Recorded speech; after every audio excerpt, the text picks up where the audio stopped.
आज हम सबके श्रद्धेय और स्नेह मूर्ति लता दीदी का जन्मदिन है। आज संयोग से नवरात्रि का तीसरा दिन मां चंद्रघंटा की साधना का पर्व भी है।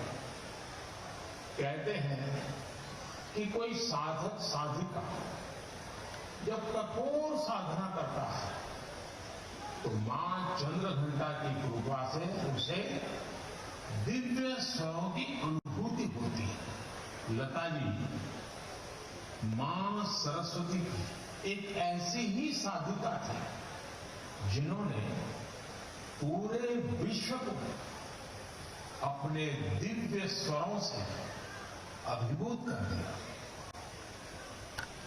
साधना लता जी ने की, वरदान हम सबको मिला। का थी जिन्होंने पूरे विश्व को अपने दिव्य स्वरों से अभिभूत कर दिया। साधना लता जी ने की, वरदान हम सबको मिला। अयोध्या में लता मंगेशकर चौक पर स्थापित की गई मां सरस्वती की ये विशाल वीणा संगीत की उस साधना का प्रतीक बनेगी। मुझे बताया गया है कि चौक परिसर में सरोवर के प्रवाहमय जल में संगमरमर से बने 92 श्वेत कमल लता जी की जीवन अवधि को दर्शा रहे हैं। मैं इस अभिनव प्रयास के लिए योगी जी की सरकार का, अयोध्या विकास प्राधिकरण का और अयोध्या की जनता का हृदय से अभिनंदन करता हूं। इस अवसर पर मैं सभी देशवासियों की तरफ से भारत रत्न लता जी को भावभीनी श्रद्धांजलि देता हूं। मैं प्रभु श्री राम से कामना करता हूं उनके जीवन का जो लाभ हमें मिला वही लाभ उनके सूरों के जरिए आने वाली पीढ़ियों को भी मिलता रहे। साथियों, लता दीदी के साथ जुड़ी हुई मेरी कितनी ही यादें हैं, कितनी ही भावुक और स्नेहिल स्मृतियां हैं। जब भी मेरी उनसे बात होती, उनकी वाणी की युग परिचित मिठास हर बार मुझे मंत्रमुग्ध कर देती थी। दीदी अक्सर मुझसे कहती थी, मनुष्य उम्र से नहीं कर्म से बड़ा होता है और जो देश के लिए जितना ज्यादा करे वो उतना ही बड़ा है। मैं मानता हूं कि अयोध्या का ये लता मंगेशकर चौक और उनसे जुड़ी ऐसी सभी स्मृतियां हमें देश के प्रति कर्तव्य बोध का भी एहसास कराएगी। साथियों, मुझे याद है जब अयोध्या में राम मंदिर निर्माण के लिए भूमि पूजन संपन्न हुआ था तो मेरे पास लता दीदी का फोन आया था।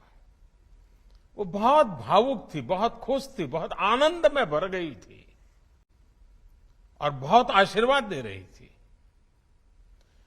उन्हें विश्वास नहीं हो रहा था कि आखिरकार राम मंदिर का निर्माण शुरू हो रहा है। आज मुझे लता दीदी का गाया वो भजन भी याद आ रहा है,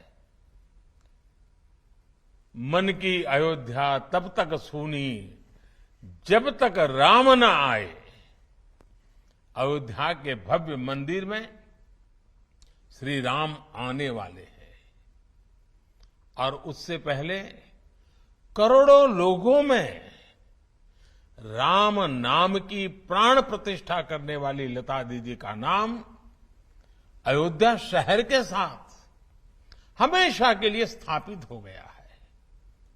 वहीं रामचरित मानस में कहा गया है, राम ते अधिक राम कर दासा, अर्थात राम जी के भक्त राम जी के भी पहले आते हैं। संभवतः इसलिए राम मंदिर के भव्य निर्माण के पहले उनकी आराधना करने वाली उनकी भक्त लता दीदी की स्मृति में बना है चौक भी मंदिर से पहले ही बन गया है। साथियों, प्रभु राम तो हमारी सभ्यता के प्रतीक पुरुष है। राम हमारी नैतिकता के, हमारे मूल्यों, हमारी मर्यादा, हमारे कर्तव्य के जीवंत आदर्श हैं। अयोध्या से लेकर रामेश्वरम तक राम भारत के कण कण में समाये हुए हैं। भगवान राम के आशीर्वाद से आज जिस तेज गति से भव्य राम मंदिर का निर्माण हो रहा है, उसकी तस्वीरें पूरे देश को रोमांचित कर रही है। ये अपनी विरासत पर गर्व, इसकी पुनः प्रतिष्ठा भी है और विकास का नया अध्याय भी है। मुझे खुशी है कि जिस जगह पर लता चौक विकसित किया गया है, वो अयोध्या में सांस्कृतिक महत्व के विभिन्न स्थानों को जोड़ने वाला प्रमुख स्थलों में से एक है। ये चौक राम की पैड़ी के समीप है और सरयू की पावन धारा भी उससे बहुत दूर नहीं है। लता दीदी के नाम पर चौक के निर्माण के लिए इससे बेहतर स्थान और क्या होता। जैसे अयोध्या ने इतने युगों बाद भी राम को हमारे मन में साकार रखा है, वैसे ही लता दीदी के भजनों ने हमारे अंतर मन को राममय बनाए रखा है। मानस का मंत्र श्री रामचंद्र कृपालु भजमन हरण भव भय दारुणम, या फिर मीराबाई का पायो जी मैंने राम रतन धन पायो। अनगिनत ऐसे भजन, बापू का प्रिय भजन वैष्णव भजन हो, या फिर जन जन के मन में उतर चुका तुम आशा विश्वास हमारे राम, ऐसे मधुर गीत हो। लता जी की आवाज में इन्हें सुनकर अनेकों देशवासियों ने भगवान राम के दर्शन किए हैं। हमने लता दीदी के स्वरों की दैवीय मधुरता से राम के अलौकिक माधुर्य को अनुभव किया है। और साथियों, संगीत में ये प्रभाव केवल शब्दों और स्वरों से नहीं आता। ये प्रभाव तब आता है जब भजन गाने वाले में वो भावना हो, वो भक्ति हो, राम से वो नाता हो, राम के लिए वो समर्पण हो।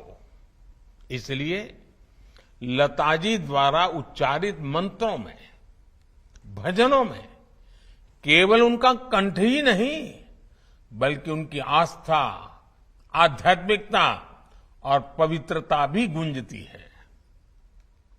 साथियों, लता दीदी की आवाज में